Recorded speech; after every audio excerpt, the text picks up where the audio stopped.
3. 잘못의 형식. 내가 왜 성령께 모든 문제를 대신 해결해 달라고 요청하지 않는지 그 이유는 어렵지 않게 이해할 수 있다. 성령께는 어떤 문제를 해결하는 것이 다른 문제를 해결하는 것보다 더 어렵지 않다.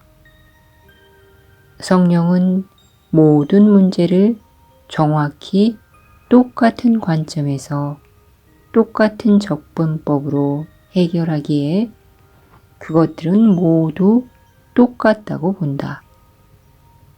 문제가 어떤 형식을 취하는 것 같든 해결이 필요한 측면들은 변하지 않는다.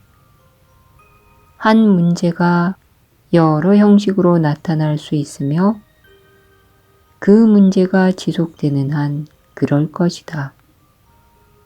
그 문제를 특정한 형식으로 풀려는 시도는 아무런 소용이 없다.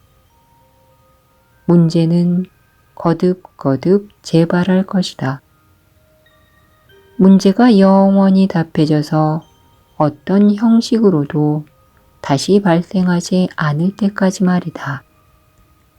그제야 너는 비로소 문제에서 해방된다.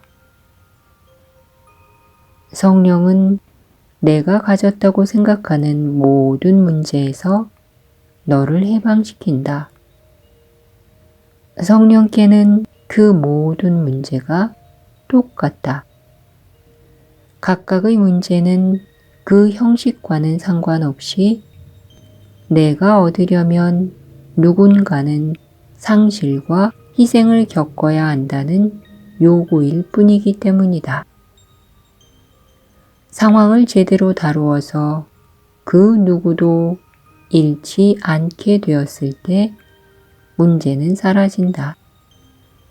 그것은 단지 지각의 오류였으며 이제는 교정되었기 때문이다.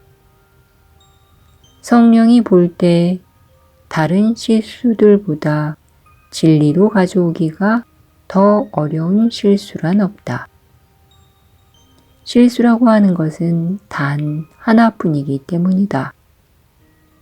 그것은 상실이 가능하며 너희 상실로 누군가는 이익을 얻는다는 전체 아이디어다.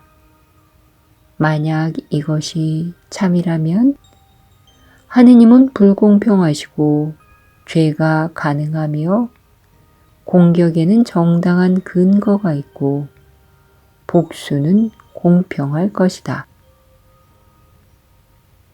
이 하나의 실수가 어떤 형식을 취하든 그에 대한 교정법은 하나밖에 없다. 상실은 정녕 없다. 상실이 있다고 생각하는 것, 그것이 바로 실수다. 너는 문제를 갖고 있다고 생각할 수는 있지만 문제를 전혀 갖고 있지 않다.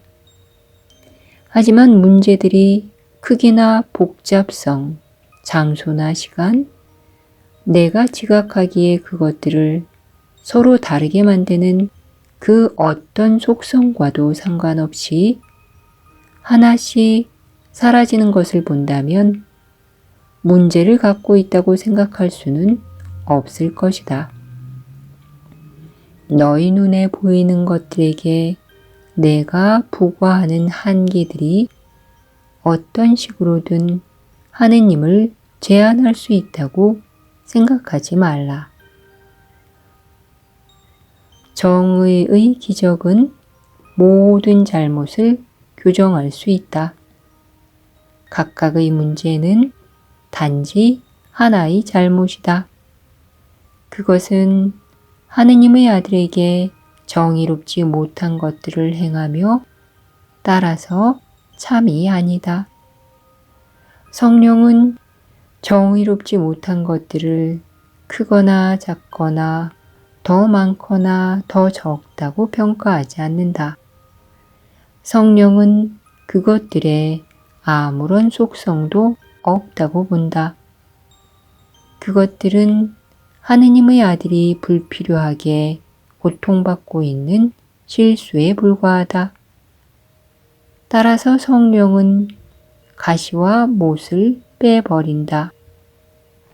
성령은 상처가 큰지 작은지 판단하려고 머뭇거리지 않는다. 성령은 하느님의 아들을 해치는 것은 불공평하며 따라서 그러면 안 된다는 단 하나의 판단만 내린다. 몇 가지 실수만 교정해 달라고 주고 다른 실수는 혼자서만 알게 숨겨두는 것이 안전하다고 믿는 자여. 정의는 총체적임을 기억하라. 부분적인 정의 같은 것은 없다. 만약 하느님의 아들이 유죄라면 그는 정죄받을 것이며 정의의 하느님이 베푸시는 어떤 자비도 받을 자격이 없을 것이다. 그러나 내가 그의 죄를 밝혀냈고 그가 죽기를 바란다는 이유로 하느님께 그를 처벌해 달라고 청하지 말라. 하느님은 너에게 그의 순결을 볼 수단을 주신다. 보라고 있는 것을 내가 보지 않는다고 해서 그를 처벌하는 것이 공평하겠는가? 내가 어떤 문제를 혼자서 해결하겠다고 갖고 있거나 해법이 전혀 없는 문제라고 판단할 때마다 너는 그 문제를 확대시켜서 치유될 가망을 없애는 것이다. 너는 정의의 기적이 공평할 수 있음을 부정하는 것이다. 하느님이 정의로우시다면 정의가 해결할 수 없는 문제는 있을 수 없다.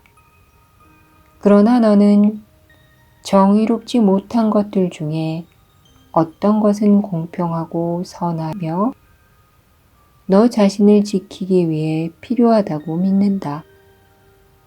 바로 이런 것들이야말로 내가 너무도 커서 해결될 수 없다고 생각하는 문제들이다.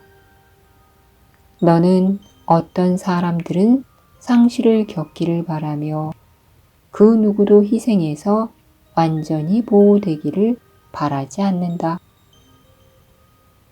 다시 한번 너의 특별한 기능에 대해 숙고해 보라.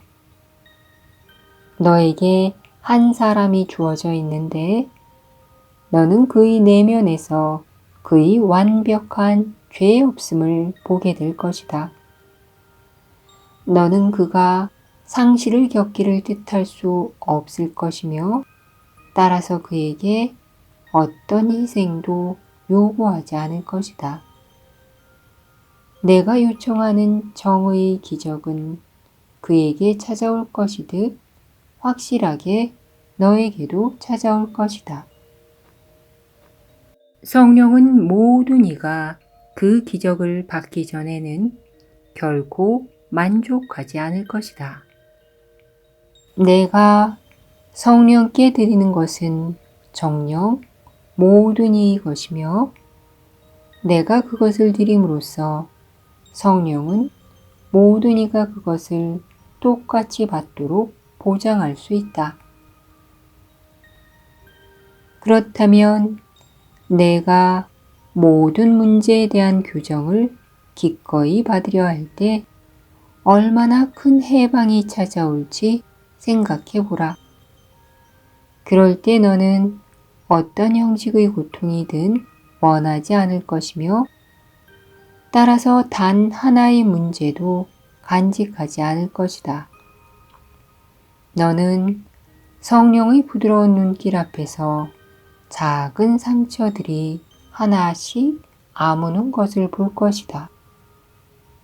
성령이 보기에 그 모든 문제들은 너무도 작아서 단지 작은 한숨거리였다가 사라져서 영원히 무효화되고 기억되지 않는 것이기 때문이다.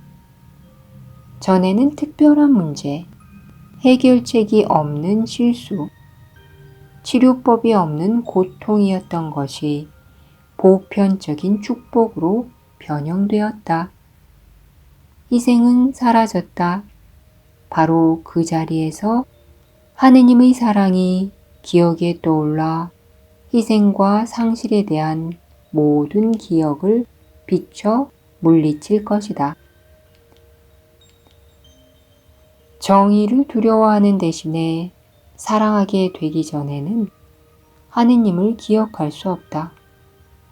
하느님은 존재하는 모든 것이 당신께 속하며 영원히 당신이 창조하신 그대로일 것임을 아시기에 그 누구도 그 무엇도 정의롭지 않게 대하실 수 없다.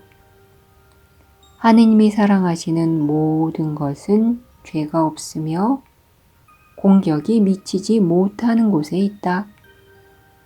너희 특별한 기능은 하느님의 사랑에 대한 기억이 더럽혀지지 않은 채 고스란히 간직된 곳으로 가는 문을 활짝 열어젖힌다. 내가 해야 할 일이란 단지 지옥이 아닌 천국이 주어지기만을 소망하는 것이다.